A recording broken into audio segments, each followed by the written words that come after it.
Well, good afternoon, everyone. It's a pleasure to be speaking with you today. And I'd like to thank Helio and his team for putting this forum together.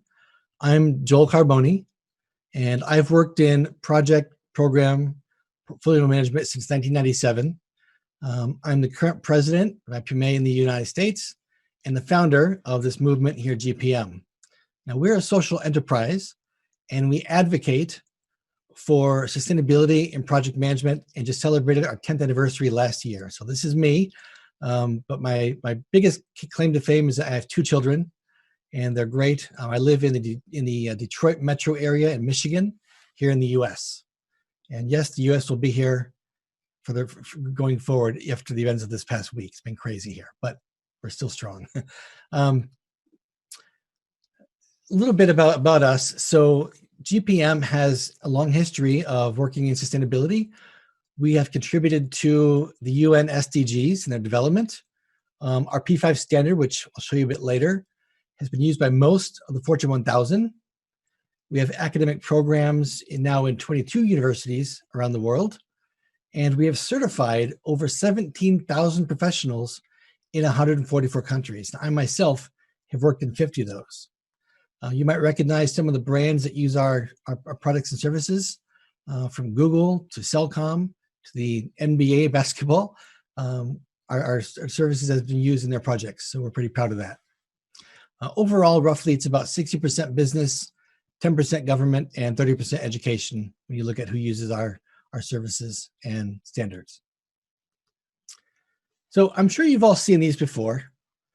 The UN Sustainable Development Goals, and I would say also the Paris Agreement, have given the world an aspirational narrative and an agenda to achieve a just, safe, and sustainable future for all within planetary boundaries. And since 2015, they've been instrumental in helping raise awareness.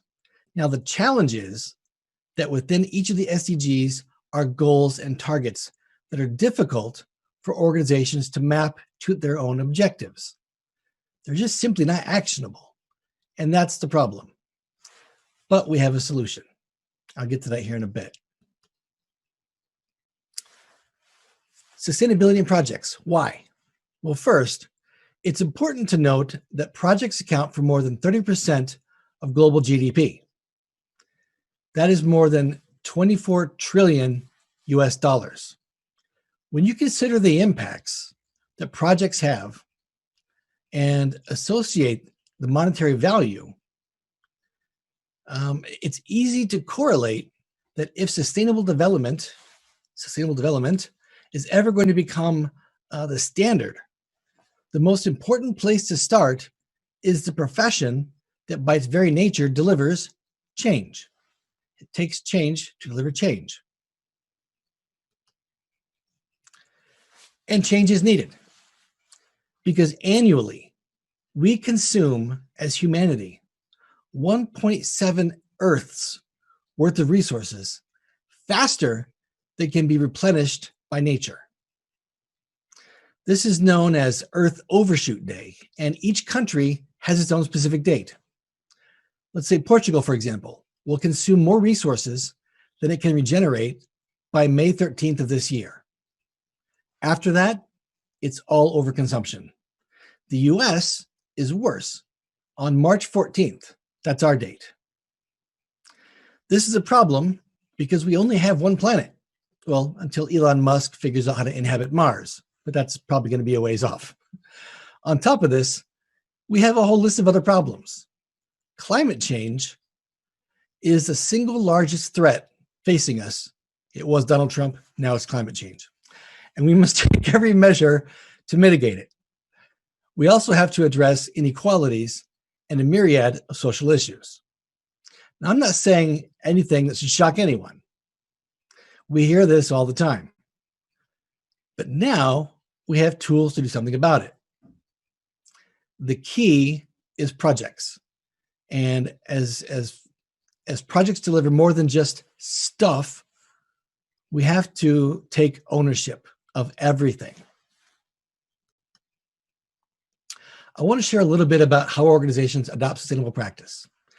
As you can see here, there are 5 labels.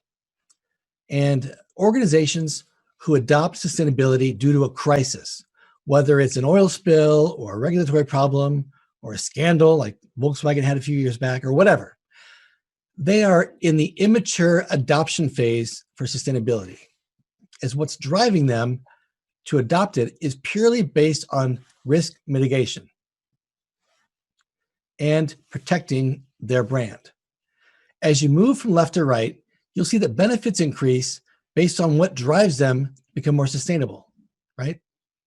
Once an organization says, hey, I want to optimize my resources to be more sustainable, that is when the scales tip towards productivity and they realize that it is their purpose to be a sustainable company.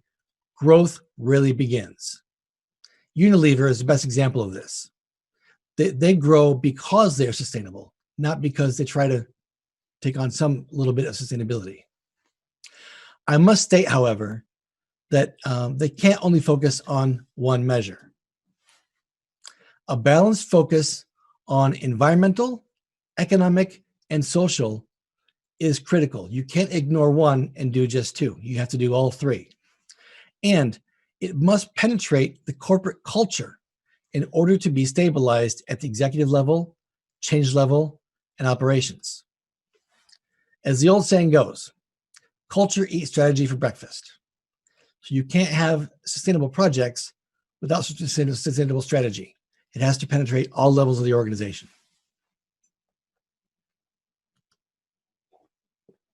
Now, I remember when I had my aha moment, when I woke up to the realization that I was going about it all wrong. Now, my background's in project management, and I was a project manager for many, many years. I was completing a project for local government, and when the purchasing director for the county I was working in, so this is government, came to my office wheeling a big hand truck carrying 180 binders on it. It looked kind of like this.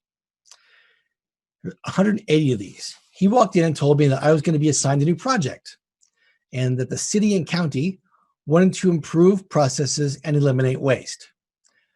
I started to probe a little bit more for detail, and he didn't have much to share, only that I'd be getting the business case very soon. So puzzled, I asked, well, what's in the binders? Well, the project executives had already tendered out for software, and these were the bids for one of the bidders. Now, there were 10 of these times 180. So this is a crazy amount of paper.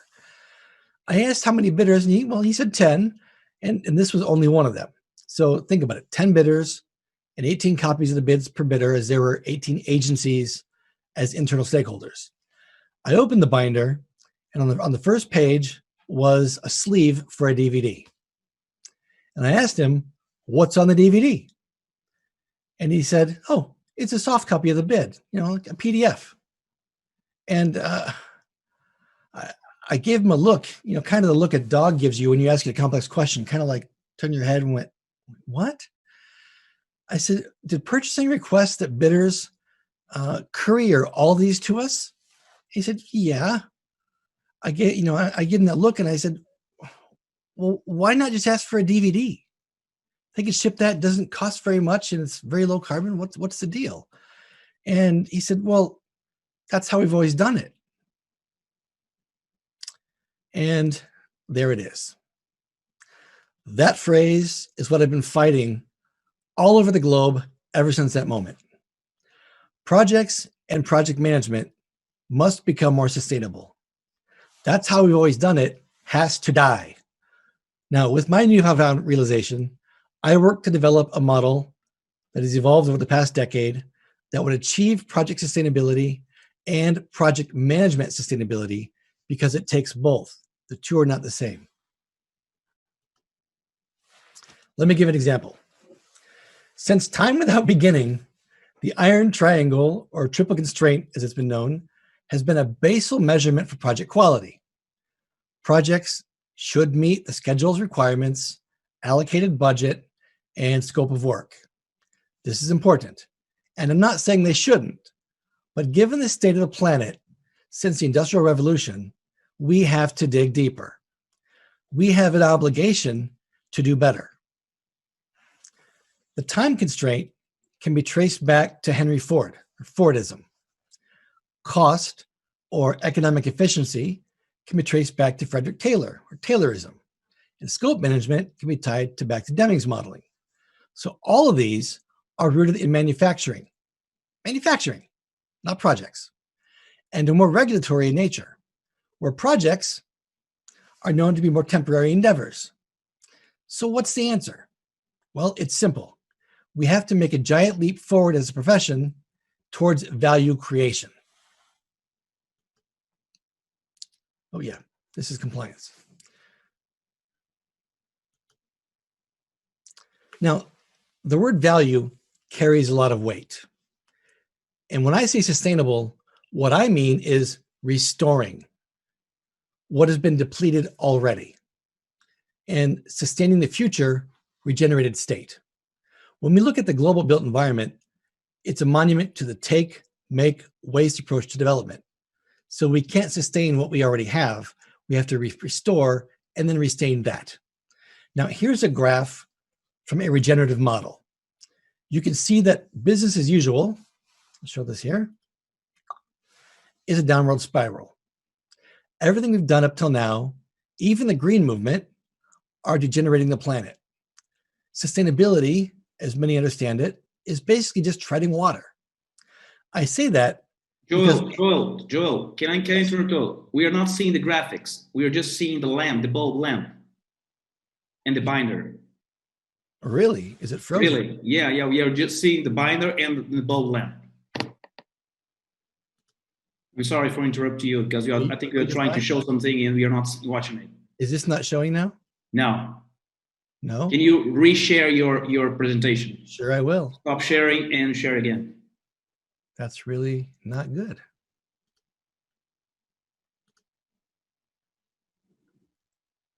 How about now? I think it's coming. It's saying that you restarted your sharing. Everything is black right now.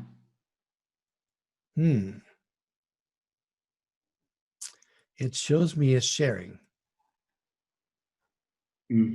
Let's stop one more time. Yeah. One more time. And I will try another way.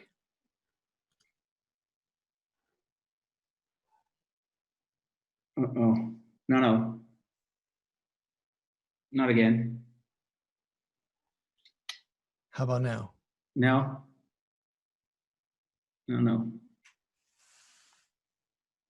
Well, that's a pity. Can you move the slides back and forward if something happens?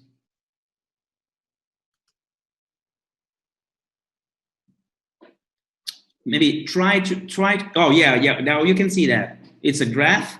Yes. It's like diagonal line. That's it. Yes. So let me back up so you can see what I was talking about. All right. So time, cost, and scope. Right. This is what I was talking about, the iron triangle. This is what we have to change, right? Yes. We have to make a big leap forward as a profession towards value creation. All right. So good. Do you see the graph now? Yeah, we see. Great. Fantastic. So the word value, it carries a lot of weight, right? And so you can see here on this graph that degenerating systems, which deplete resources, I was talking about earlier, 1.7 planets worth. If you look at business as usual, BAU, that's completely degenerating our planet. The green movement has some improvements, but again, isn't getting us where we need to go to actually restore the planet. Sustainable is treading water.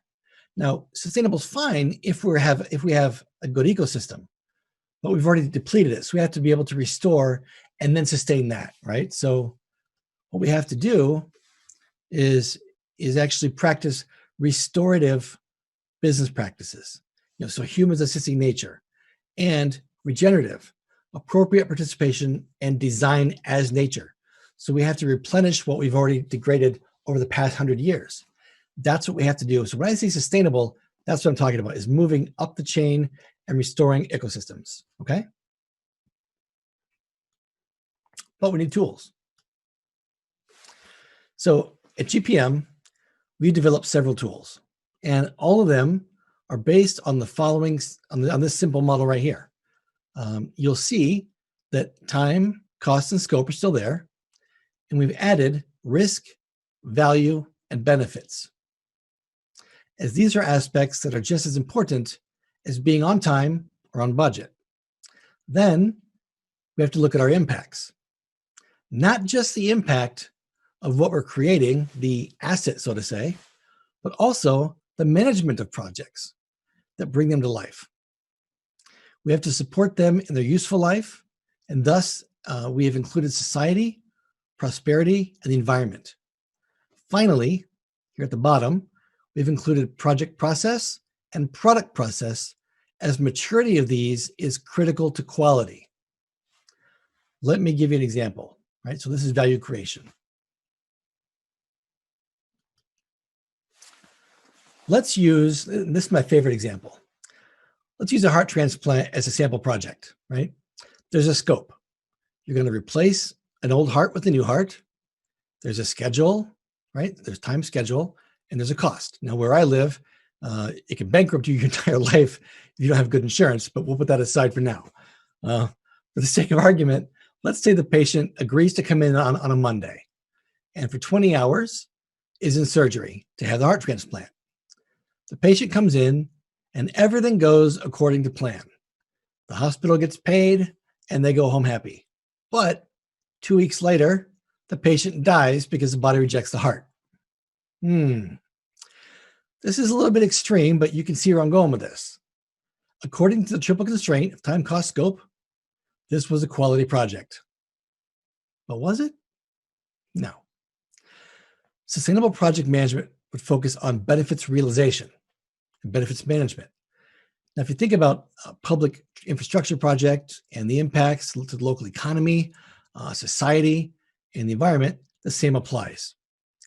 We have to look at value, risk, and benefits through the lens of our project delivery and product lifespan and servicing. So how long that asset will be alive, what it takes to keep it going, and what happens at the end of life. This is all important during the project lifecycle phase. Now, in order to truly adopt restorative and sustainable practices, we need tools. Based off the simple model, we've just developed a standard. It's called P5. People, planet, prosperity, product, and process. Now, this is the P5 ontology. It is similar in nature to the periodic table of elements.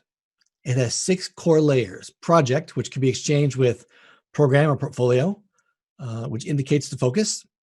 The second layer is the lens that will be used to review the impacts, both positive and negative. You could look at risks and opportunities too. And from a product perspective, we focus on the lifespan of the asset or change and servicing of that asset. If it's software, for example, when will it be replaced, or how often it has to be updated to keep it compliant. And on the right-hand side, we look at project management processes. The second and third layers all hone in on categories, subcategories, and elements. So people, society, customers, community support. So we're looking from that aspect. Lifespan of a product impacts to society and the environment, and project processes do also. Let's look at just one for today, not all of them. Let's take a look at biological diversity. So you've got project, let's say process, efficiency. We're going to look at environment, land, air, water, and biological diversity. In our standard, we've provided guidance on what the project should do, what the benefits are for doing so, and which of the UN SDGs they're tied to. Because you remember earlier I said that the problem with the SDGs is they're not actionable. Now they are. We're able to quickly and easily discern what our activity does to contribute to a specific goal of the SDGs. The P5 can be used to manage project sustainability, to assist in prioritization in program and portfolio management, and do much more. Due to the direct link to the SDGs, organizations can use it to assist in developing their annual non-financial reporting, which is also great. You can see here the link to target 14, sorry, target 2 SDG 14, and almost all of our elements have these associated with them too. Oh, this came out weird. So as you can see here, the benefits of doing so. Now, ignore these. Let me fix this here. So when you have a project, you have your approaches and your method, right? You have the competence below that, the person delivering those. And then you have the steps it takes to deliver. Now, when you have, for example, sustainable methods, when you take RP5 and FLEKS together, you have a sustainable approach, you have a sustainable project, you have a sustainable outcome, and more than just monetary benefits for the project owner, you also have sustainability benefits to the project owner and benefits for people at large, the planet, and prosperity. The economy is both micro and macro. And you also directly contribute to the SDGs. That is a win-win-win. The question is, does it work? And who uses it? Well, I showed you earlier some of the corporations that use it. In 2019, we did a study, okay? And we surveyed over 40,000 professionals and got a massive response. 96% of executives believe that projects and project management are integral to sustainable development. 98% of sustainability professionals, so these are non-project people, believe that projects and project management are integral to sustainable development. And globally, 9 out of 10 project managers believe that projects are critical to sustainable development. Now, the problem is 9 out of 10 project managers don't have access to tools, like the tools we have. So we have to put the tools that work into the hands of people who really need them. That's what we have to do. And in terms of government, we're all on the same page. So this is nice to know. Where does the P5 fit in? Project authorization, it fits in here. If you're using a step-by-step model, the pre-project phase fits in here. Discovery phase fits in here. Design phase fits in here, in here, in here, in here. It fits in everywhere. Now, if you're looking at FLEKS, I can also show you where it fits in FLEKS. It fits in here. It fits in here. Here, here, here, here, here, here, here, over here, over here, and here. There, there, there. I think there, there, there, there, there, and there. P5 as an input or integrated to FLEKS provides the sustainability analysis to make the right decisions when you're deploying the model. And that's why it's kind of a perfect marriage. And so this is how we see it at GPM. With that, I will open it up to any questions you might have. Okay, great.